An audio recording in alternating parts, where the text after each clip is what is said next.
इस वृंदावन के सामने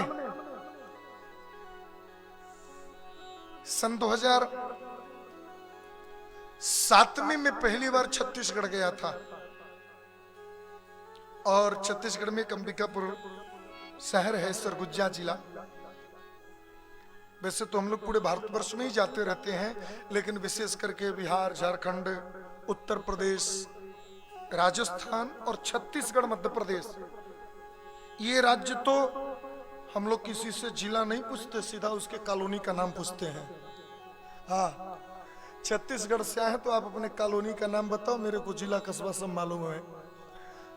तो 2007 में वहाँ काफी मड़वारी परिवार के लोग, काफी जो बड़े बड़े संभ्रांत बलिया के, औरंगाबाद के बड़े बड़े राजपूत लोग वहाँ हैं, सरगुजा जिले में, कोरबा में भी हैं, बिलासपुर में भी हैं।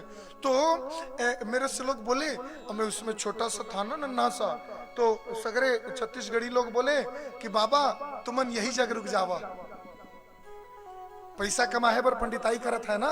हम क्या, हाँ वो तो दक्षिणा के लिए करते हैं, पूजा तो दक्षिणा के लिए ही करते हैं, दक्षिणा मिले सो हम वहां पूजा करने चले जाएंगे। उस समय थोड़ी पंडिताई भी करते थे, पूजा बचपन से पढ़े हैं तो अच्छा लगता है। बोले आप यहीं रुक जाओ महाराज। मैंने कि नहीं, मैं काशी नहीं छोड़ सकता। बोले आप लाखों यहाँ कमाएंगे महीना, और उस समय तो हम लोग 2500 रुपये महीना कमा ले वही बहुत हो जाता था। बस रूम भाड़ा का काम निकल जाए और 2-4 महीने में किताब खरीदा जाए और साइकिल का पंचर बन जाए, बस हम लोग तो काशी नरेश हो गए। अब क्या पूछना है साहब, हैं? तो लोग बोले कि आप छत्तीसगढ़ में रह जाओ, यहाँ पंडितों की बहुत कमी है। उस समय ब्राह्मणों की वहां आवश्यकता थी, विद्वानों की बहुत कमी था, और छत्तीसगढ़ में विद्वानों की कमी तो आज भी है साहब। प्रेम से बोलो जय श्री कृष्ण।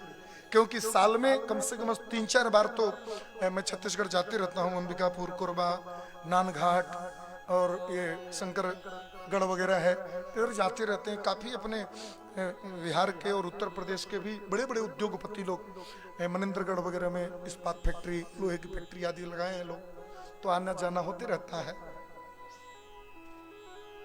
दुनिया में मैं अपनी काशी की बात बताऊं साहब, संसार में तीनों लोकों में हम लोग कहीं चले जाएं, देश में विदेश में कई जगह हम लोग कथा करने जाते रहते हैं, लेकिन सभी जगह से जब वापस काशी जाने की जब बात होती है ना, जब 7वें दिन की कथा समाप्त होती है और जब ये याद आता है कि हम अपने काशी जा रहे हैं, तो ऐसे मानो दिल भर आता है साहब।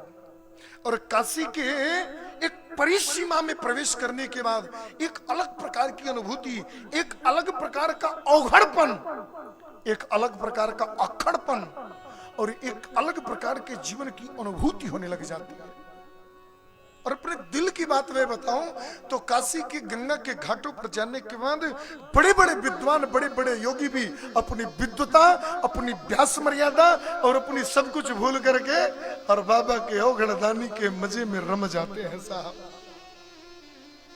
ये तीनों लोकों से प्यारी काशी, बसी है गंगा के तट रम्य पे, ये सर्व विद्या की राजधानी, जहां पर ज्ञान, भक्ति, वैराग्य, इन तीनों के साथ में अपने जीवन का महत्व कम है, सत्य की प्रतिज्ञा का महत्व जिस भूमि पर ज्यादा हो, ऐसी काशी भूमि के रहने का आनंद ही अलग है। ऐसी वृंदावन धाम में रहने का आनंद अलग है, ऐसी अवधपुरी में रहने का आनंद अलग है।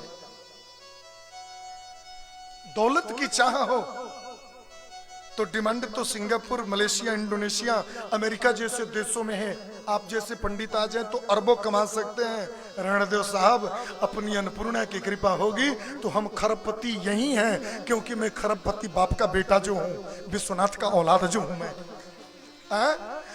जिसकी माता च पार्वती देवी, पिता देवो महेश्वरा, दुनिया में उससे बड़ा अरबपति हो कौन सकता है? अगर होगा तो मेरे से बताना। प्यार से बोलो जय श्री कृष्ण। तनी सुनावा हो, बम बम बोल रहा है काशी, वो उठा के बोलेंगे क्या? अरे बम बम बोल रहा